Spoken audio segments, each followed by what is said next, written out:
Hello students, Kumar study circle में आप सबका स्वागत है। अधीक्षक बाल देख रेख संस्था महिला एवं बाल विकास विभाग द्वारा आयोजित परीक्षा को आगे बढ़ाते हुए आज के वीडियो का हमारा टॉपिक होगा निःशुल्क और अनिवार्य बाल शिक्षक अधिकार अधिनियम 2009 या आरटीई एक्ट 2009। जो बच्चे मुझसे अभी भी जुड़े हैं उनको बता देना चाहता हूँ, ऐसे ही मैं आप लोगों के लिए वीडियो बनाता रहता हूँ। अगर आप मेरे पुराने वीडियो को देखना चाहते हैं तो मेरे चैनल के प्लेलिस्ट में जाएंगे और उसमें आपको अधीक्षक बाल देखरेख संस्था महिला एवं बाल विकास विभाग वाला प्लेलिस्ट दबाकर सारे वीडियो को देख सकते हैं। तो चलिए देर न करते हुए एक एक क्वेश्चन को सॉल्व करते हैं। इससे संबंधित पहला क्वेश्चन आपसे बन सकता है, निःशुल्क एवं अनिवार्य बाल शिक्षा अधिकार अधिनियम 2009 संसद में कब पारित किया गया था। आपको पुस्तक परचेस करने की जरूरत नहीं, आप गूगल में सर्च मारेंगे तो ये अधिनियम आपको निःशुल्क मिल जाएगा। आप गूगल में सर्च मारते ही पूरा अधिनियम सब मिल जाता है निःशुल्क। आप उसी को पूरा एक नजर देखेंगे और देखने के बाद सॉल्व करेंगे, ज्यादा अच्छा रहेगा। तो इसको आपको बताना है उत्तर सही आंसर क्या आएगा। सही आंसर इसका बी आएगा 4 अगस्त 2009। 4 अगस्त 2009 को ये संसद में पारित किया गया। संसद माने लोकसभा और राज्यसभा। नेक्स्ट क्वेश्चन यहां पर आपके सामने, निःशुल्क और अनिवार्य बाल शिक्षा अधिकार अधिनियम 2009 लागू कब हुआ। ये भी बहुत इंपॉर्टेंट क्वेश्चन आपको बताना होगा भाई, लागू ये कब हुआ था। सही आंसर इसमें से आपको खोजना। सही आंसर इसका ए आएगा 1 अप्रैल 2010। ये 1 अप्रैल 2010 को ये लागू हुआ था। आरटीई अधिनियम 2009 में कितने अध्याय एवं धाराएं हैं। तो राइट टू एजुकेशन जो एक्ट है 2009 में कितने अध्याय एवं धाराएं ये आपको बताना है। 5 अध्याय 32 धाराएं, 10 अध्याय 50 धाराएं, 7 अध्याय 38 धाराएं या 9 अध्याय 120 धाराएं। इसमें से कोई एक आएगा। सही आंसर इसका सी आएगा। इसमें 7 अध्याय और 38 धाराएं, 7 अध्याय एवं 38 धाराएं इसके अंतर्गत आएंगे। क्वेश्चन से शिक्षा के अधिकार अधिनियम 2009 में किस उम्र के बच्चों के बीच शिक्षा के महत्व के तौर तरीकों का वर्णन किया गया, ये आपको बताना है। 4 से 14 वर्ष, 1 से 12 वर्ष, 6 से 14 वर्ष या 6 से 18 वर्ष। ये कॉमन क्वेश्चन है, सबको मालूम होगा। इसमें 6 से 14 वर्ष, 6 से 14 वर्ष के बच्चों के लिए ये निःशुल्क और अनिवार्य इसको बनाया गया है, इसलिए यह अधिनियम लाया गया है। क्वेश्चन हमारे सामने यहां पर आता है, आरटीई अधिनियम के अनुसार प्राथमिक एवं उच्च प्राथमिक स्कूल क्रमशः बच्चे के घर से कितनी दूरी पर स्थित होनी चाहिए, ये आपको बताना है। प्राथमिक स्कूल माने कक्षा 1 से लेके 5 तक ये प्राथमिक स्कूल में आएगा और उच्च प्राथमिक स्कूल अर्थात 6 से लेके 8 तक, कक्षा 6 से लेकर 8 तक उच्च प्राथमिक स्कूल में आएगा। अब ये आधार पर आपको छांटना है कि कहां कहां तक होना चाहिए। अधिनियम में क्या कहा गया, क्रमशः 1 किलोमीटर और 3 किलोमीटर, 2 किलोमीटर और 3 किलोमीटर, 1 किलोमीटर, 2 किलोमीटर, 2 किलोमीटर और 4 किलोमीटर। सही आंसर इसका ए आएगा कि जो 1 से 5 तक के बच्चे हैं उनके लिए उनके घर से कम 1 किलोमीटर के दूर पर एक स्कूल होना ही चाहिए। और जो बड़े बच्चे हैं मतलब 6 से 8 कक्षा में पढ़ रहे हैं, जो 1 से 5 तक पढ़ रहे हैं उनका 1 किलोमीटर, जो 6 से 8 तक कक्षा में पढ़ रहे हैं उनके लिए 3 किलोमीटर का दायरा तय किया गया। इसी से अधिक इनकी दूरी नहीं होनी चाहिए। अगर नहीं है तो स्कूल बना के देना पड़ेगा गवर्नमेंट को, यह नियम है। आरटी अधिनियम 2009 में किस धारा में विद्यालय के लिए विद्यालयन प्रबंधन समिति SMC का गठन किया जाएगा। धारा 19, धारा 20, धारा 21 या धारा 22, इसमें से कोई एक आएगा। सही आंसर सी आएगा, धारा 21। धारा 21 में कहा गया है, जो बोला गया है कि भाई जो समिति बनेगा SMC, जो समिति बनेगा विद्यालय प्रबंधन समिति बनेगा, वो किन किन के छात्रों एवं अभिभावक, छात्रों के अभिभावक में जो अभिभावक है उनसे मिलके बनेगा। और इसके बाद शिक्षक आएंगे, जो शिक्षक है उनसे मिलके बनेगा। और एक और चीज, स्थानीय प्राधिकरण के निर्वाचित सदस्य, जो स्थानीय प्राधिकरण है, अब स्थानीय प्राधिकरण में नगर निगम, नगर पालिका सब आ जाता है। पंचायत वहां पर नहीं होता, पंचायत होगा, ग्राम पंचायत होगा। तो इसमें चुने हुए जो वो है निर्वाचित सदस्य है, इस सब से मैंने अभिभावक होंगे, छात्रों के अभिभावक, शिक्षक होंगे और स्थानीय प्राधिकरण के निर्वाचित सदस्य, इससे मिलकर बनता है एसएमसी, अर्थात धारा 21 में इसका वर्णन किया गया है।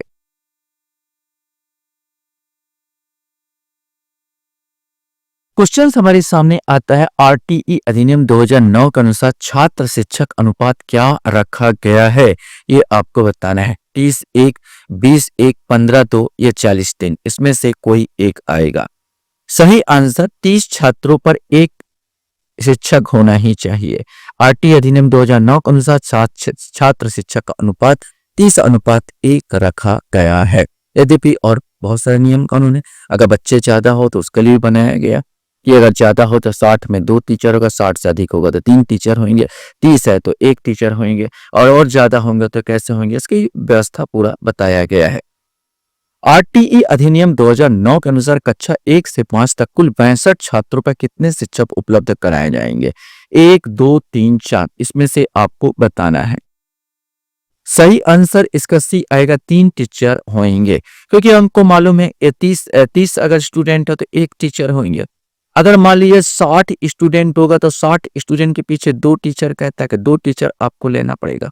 और अगर 61 से लेके 91 तक है, 61 से लेके 90, सॉरी 61 लेकर 90 तक है, तो इसमें छात्र है तो 3 टीचर लगेंगे। और अगर 91, एक आगे बढ़ा दीजिए, 91 से लेके 120 तक है अगर छात्र है तो उस पर कितने लगेंगे? 4 टीचर लगेंगे। अगर 121 से लेके 200 तक अगर छात्र हैं, 121 तक से 200 तक अगर छात्र है, उसमें 5 शिक्षक और प्लस 1 प्रधान शिक्षक लगेगा। 5 शिक्षक और 1 प्रधान शिक्षक लगेगा। अगर आप बोलोगे 200 से अधिक अगर छात्र हैं तो प्रति 40 छात्र पर फिर 1 शिक्षक हो जाएगा, प्रति 40 छात्र पर 1 शिक्षक, और वैसे ही इसी के अंतर्गत 1 प्रधान शिक्षक लगेगा। तो ये पूरा रेशियो है, आपको मिल जाएगा। तो रेशियो आपको दिमाग में रखना है। तो हमको पूछा गया था 62 शिक्षक पर, चूंकि 62 शिक्षक पर अगर पूछा गया तो 60 तक तो दो होंगे, 30 तक 1, 60 तक 2, और 61 से 90 तक 3, तो 62 भी हो या 61 भी हो तो कितने लग जाएंगे? 3 शिक्षक की जरूरत होगी।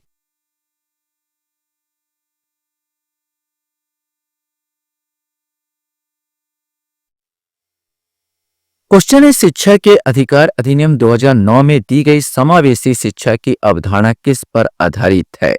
देखो, समावेशी मतलब होता है, आज जैसे हमने देखा होगा कि हैंडीकैप्ड को अलग स्कूल होता है यहाँ पर, और मंद बुद्धि वाले लोगों को अलग स्कूल होता था। समावेशी बोलता है सबको एक साथ बैठाओ, सबको एक साथ शिक्षा दिया जाए, भेदभाव नहीं, तो यह है समावेशी शिक्षा।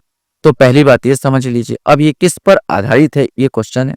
व्यवहारवादी सिद्धांत, दिव्यांग जन के प्रति सहानुभूतिपूर्ण रवैया, एक अधिकार आधारित मानवतावादी परिप्रेक्ष्य, दिव्यांग जन को मुख्य रूप से व्यावसायिक शिक्षा प्रदान करना और उन्हें मुख्य धारा में लाना, इसमें से कोई एक आएगा। सही आंसर ये जो आधारित होता है, एक अधिकार आधारित मानवतावादी परिप्रेक्ष्य पर आधारित है, कि मैं किसी भी हैंडीकैप्ड बच्चे लोगों को अलग स्कूल ना खोलूं, बल्कि सब साधारण बच्चों के साथ ही उनको भी पढ़ाया जाए। एक अधिकार आधारित मानवतावादी परिप्रेक्ष्य पर आधारित ये रवैया है। क्वेश्चन हमारे सामने यहाँ पर आता है, आरटीई अधिनियम की किस धारा के तहत सरकारी स्कूल के टीचर निजी ट्यूशन पढ़ाने पर प्रतिबंध लगा दिया गया है या लगा दिया जाता है? धारा 20, धारा 24, धारा 28, धारा 25, इसमें से कोई एक आएगा। सही आंसर सी आएगा, धारा 28। धारा 28 के अंतर्गत बोला गया भाई, एक अगर आप सरकारी टीचर है तो किसी प्राइवेट में ट्यूशन नहीं पढ़ा सकते।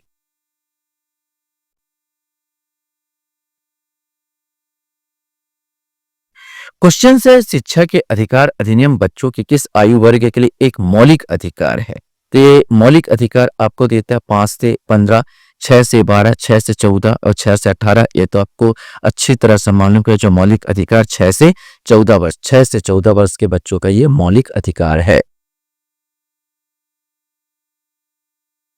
क्वेश्चन हमारे सामने यहाँ पर आता है, बच्चों का निःशुल्क और अनिवार्य शिक्षा अधिकार अधिनियम 2009 यह निर्धारित करता है कि शिक्षा खालिस्तान होनी चाहिए या शैक्षिक विषयों तक सीमित, लगातार परीक्षाओं द्वारा सावधानी पूर्वक निगरानी करके एक बच्चे के अनुकूल तरीके से गतिविधियों के माध्यम से अतिरिक्त कोचिंग द्वारा समर्थित इसमें से आपको बताना है।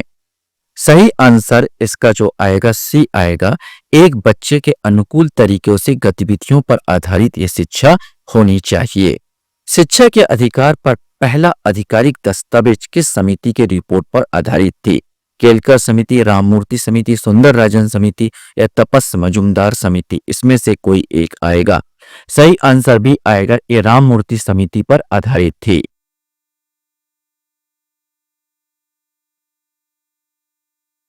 क्वेश्चंस यहां पर आता है,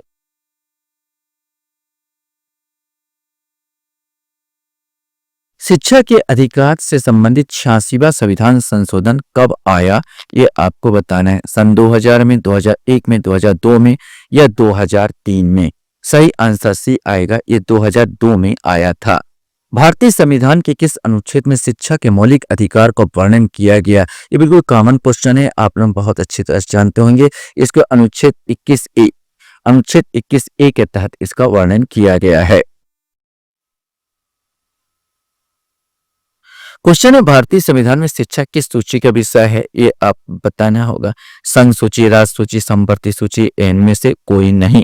सही आंसर इसका सी आएगा, ये समवर्ती सूची का विषय है। अर्थात संघ और राज्य दोनों कानून बना सकते हैं। अगर दोनों ओवरलैपिंग कर रहे हैं तो राज्य जो संघ का कानून वो प्रभावी होगा। उस शिक्षा में आर्थिक रूप से कमजोर वर्ग के लिए आरक्षण का प्रावधान किस संवैधानिक संशोधन द्वारा जोड़ा गया? ये आपको बताना है। 100वां संवैधानिक संशोधन, 101, 102 या 103? सही आंसर डी आएगा, ये 103 संवैधानिक संशोधन द्वारा जोड़ा गया था। क्वेश्चंस आता है, EWS जो कमजोर वर्ग के लिए है को आरक्षण प्रदान करने के लिए कौन सा अनुच्छेद जोड़ा गया? इसमें से आपको बताना है कि भारतीय संविधान से क्वेश्चन पूछ दिया गया। 15(6) या 16(6), 14(2), 17(5), 15(3), 16(4), 15(4) या 18(6? इसमें से आपको बताना है। सही आंसर इसका जो आएगा ये ए आएगा, अनुच्छेद 15(6) और 16(6). 16(6) में ओबीसी को आरक्षण दिया जाता है। 15(6) में लिंग आयु भेद, इस पर कोई विभेद नहीं किया जाएगा। तो इसी में EWS 15(6) और 16(6) करके जोड़ा गया है। तो 18 का जो आएगा ए आएगा। RTE अधिनियम 2009 भारत के संविधान के किस अनुच्छेद पर आधारित है? 43, 35, 75, 45? सही आंसर बी आएगा, अनुच्छेद 45 से शिक्षा संबंधित अनुच्छेद है। ये नीति निर्देशक तत्व 45 और 46 जो है शिक्षा संबंधित होते हैं। तो 45 इसको जोड़ा गया है, 45 में जोड़ा गया, अनुच्छेद 45 के अंतर्गत ये आएगा।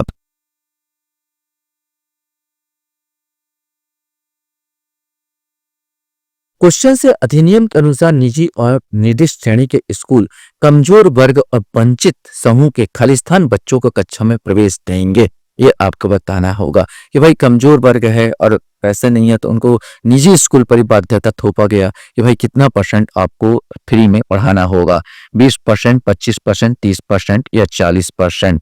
सही आंसर इसका बी आएगा, 25% स्टूडेंटों को आपको फ्री में पढ़ाना होगा।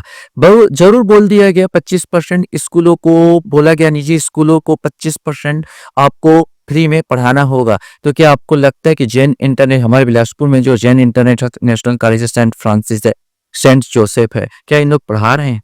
हाँ बिल्कुल पढ़ा रहे हैं, लेकिन एक चीज इन लोग रास्ता निकाल लिए हैं कि जो भी बच्चे होते हैं, मैं यहाँ पर देखता हूँ कि जो बच्चे होते हैं उनको जो पैसा लेते हैं, जो अमीर वर्ग है, उन बच्चों के साथ रख कर नहीं पढ़ाया जाता, बल्कि उनकी शिक्षा अलग दी जाती है। वो भी विशेष करके हिंदी मीडियम में उनका क्लास ही अलग लगता है। उन जो इन बच्चों को 25% पढ़ाया जा रहा है, गवर्नमेंट की बात तो मान रहे हैं, लेकिन इन जो बच्चे संभ्रांत करके आते हैं, अमीर वर्ग आते हैं, उन बच्चों के साथ जो अंग्रेजी आंग्ल माध्यम से पढ़ाई कराया जाता है, तो उसके साथ इनको नहीं बैठाने दिया जाता, बल्कि इनके लिए एक अलग क्लासरूम, अलग टीचर और हिंदी मीडियम ऐसे व्यवस्था करके गवर्नमेंट को बता दिया जाता है हम पढ़ा रहे हैं करके, और इनको पढ़ाई कराया जाता है, न कि इनके साथ बैठा कर।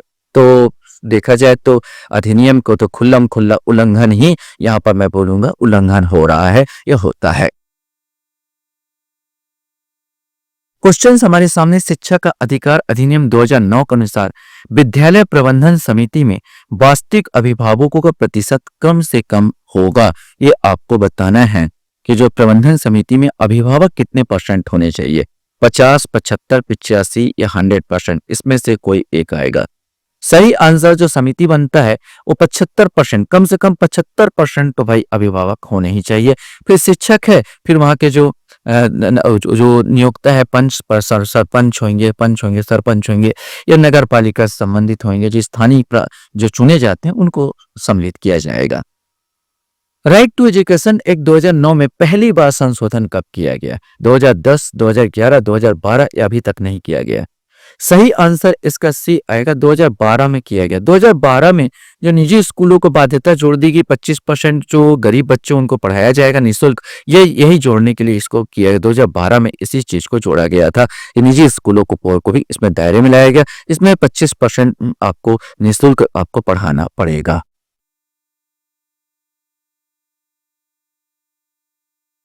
क्वेश्चन है, विकलांग बच्चों के लिए निःशुल्क और अनिवार्य शिक्षा की आयु सीमा क्या है? ये विकलांग हैंडीकैप्ड बच्चों की बात करें, निःशुल्क अनिवार्य शिक्षा 6 से 14 वर्ष, 6 से 18 और 10 से 16 या 12 से 20, इसमें से कोई एक आएगा। सही आंसर इसका बी आएगा, 6 से 18 वर्ष। आरटीई होना था, आई हो गया। आरटीई अधिनियम की धारा 8 व 9 के प्रावधानों के अनुसार विद्यार्थियों की अधिगम सामग्री उपलब्ध कराने के दायित्व किसको है? तो राइट टू एजुकेशन एक्ट की बात हो रहा है, न कि इंफॉर्मेशन एक्ट। तो आरटीई अधिनियम की धारा 8 और 9 के प्रावधानों के अनुसार विद्यार्थियों को अधिगम सामग्री माने होता है, मोटा मोटा समझ लीजिए, उनको जो पुस्तक उपलब्ध कराई जाएगी, कॉपियां उपलब्ध कराई जाएगी, वो किसका दायित्व है? ये क्वेश्चन पूछा गया था। सही आंसर इसका बी आएगा, राज्य सरकार।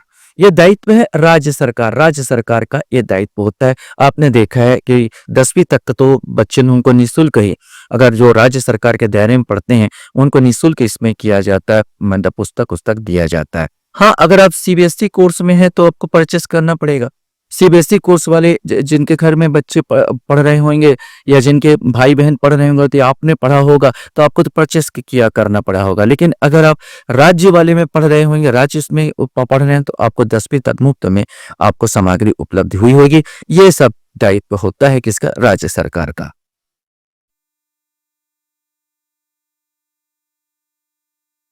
क्वेश्चन है, एक प्राथमिक विद्यालय में 151 छात्र है।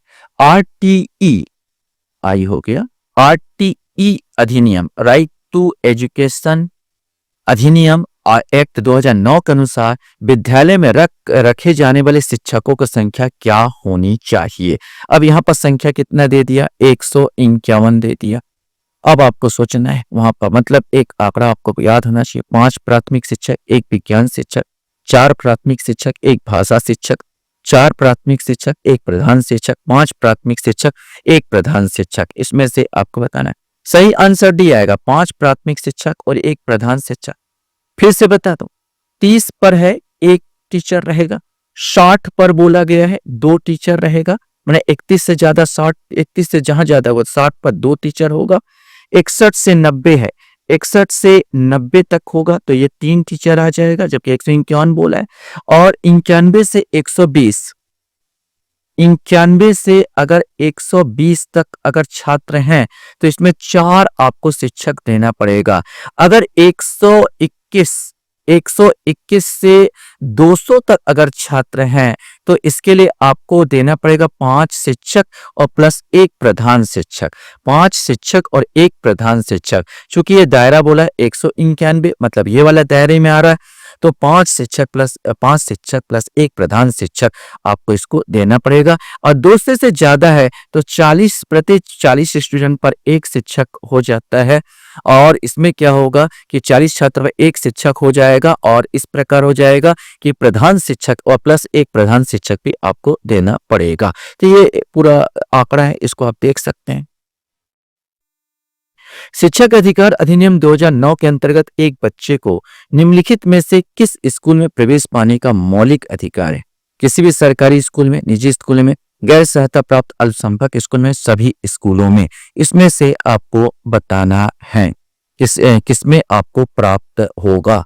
सही आंसर डी आएगा। सभी स्कूलों में उसको शिक्षा प्राप्त करने का मौलिक अधिकार दिया गया है।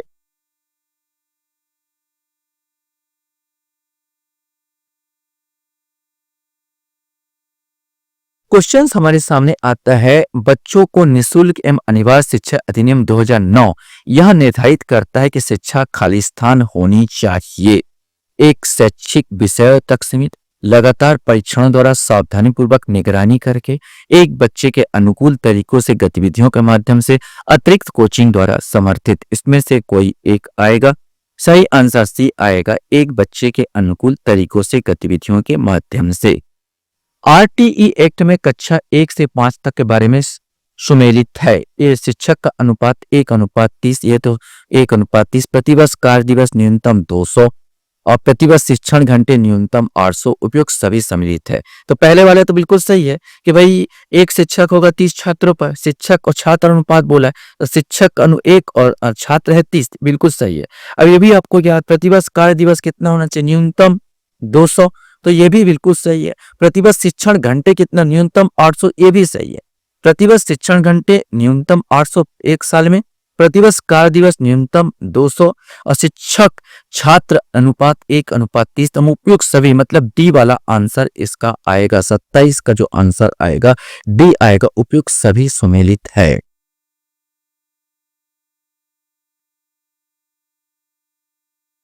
क्वेश्चन यहाँ पर आता है, आरटीई अधिनियम 2009 के बारे में निम्न कथनों पर विचार कीजिए।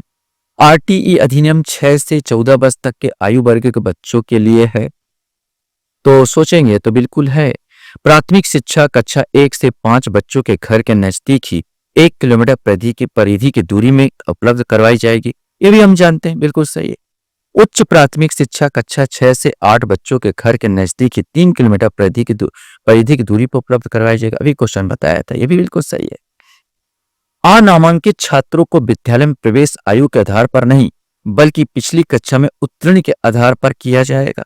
कक्षा 8 तक किसी भी छात्र को अनुत्तीर्ण नहीं किया, ये भी हमको मालूम है कि कक्षा 8 तक किसी भी छात्र को अनुत्तीर्ण नहीं किया जाएगा। अब समस्या डी वाला है कि अनामांकित छात्रों को विद्यालय में प्रवेश आयु के आधार पर नहीं बल्कि पिछली कक्षा में उत्तीर्ण के आधार पर किया जाएगा, बिल्कुल गलत। ये वाला डी वाला बस इसमें गलत हो जाता है। ए, बी, सी और ई इसमें सही है। तो इसमें जो आंसर जो 28 का यहाँ पर आएगा वो ए ही आ जाएगा। कथन ए, बी, सी और ई सही है, डी यहाँ पर गलत हो जा रहा है। क्वेश्चन यहाँ पर आता है, शिक्षा के अधिकार अधिनियम 2009 में शिक्षकों हेतु प्रति सप्ताह कार्य घंटों की संख्या क्या है। सप्ताह की बात की, अब साल की बात नहीं कर रही है। शिक्षक अधिकार अधिनियम 2009 में शिक्षकों हेतु प्रति सप्ताह कार्य के घंटों की संख्या क्या है। न्यूनतम 45 शिक्षण घंटे, अधिकतम 45 शिक्षण घंटे, न्यूनतम 45 शिक्षण घंटे जिसके अंतर्गत तैयारी के घंटे भी शामिल है, अधिकतम 45 शिक्षण घंटे जिसके अंतर्गत तैयारी घंटे भी शामिल है। इसमें से आपको बताना है। तो अक्सर आप न्यूनतम में लेंगे तो न्यूनतम 45 शिक्षक घंटे, कम से अधिक और जितना करो, न्यूनतम 45 घंटे जिसके अंतर्गत तैयारी के घंटे भी शामिल है, ये सही आंसर आएगा। लास्ट क्वेश्चन आपके सामने यहां पर आता है, निजी विद्यालयों की मान्यता प्राप्त संबंधी प्रावधान किस अनुच्छेद या धारा में बताया गया है। तो निजी विद्यालय जो बनाते हैं कि मान्यता प्राप्त संबंधी प्रावधान किस अनुच्छेद या धारा में बताया गया है, ये आपको बताना है। धारा 24, धारा 18, धारा 22 या धारा 19, इसमें से कोई एक आएगा। सही आंसर बी आया। मान्यता मिलता है धारा 18 के तहत मिलता है। धारा 19 में उसमें नियम और कानून किस आधार पर मान्यता मिलेगा इसका वर्णन किया गया। तो धारा 18 में मान्यता दिया जाएगा और धारा 19 में बताया गया किस आधार पर इनको मान्यता दिया जाएगा। आशा करता हूं ये वीडियो आपको अच्छा लगा होगा। आप लोग मेरे वीडियो को वॉच करते इसलिए धन्यवाद। Thank you very much.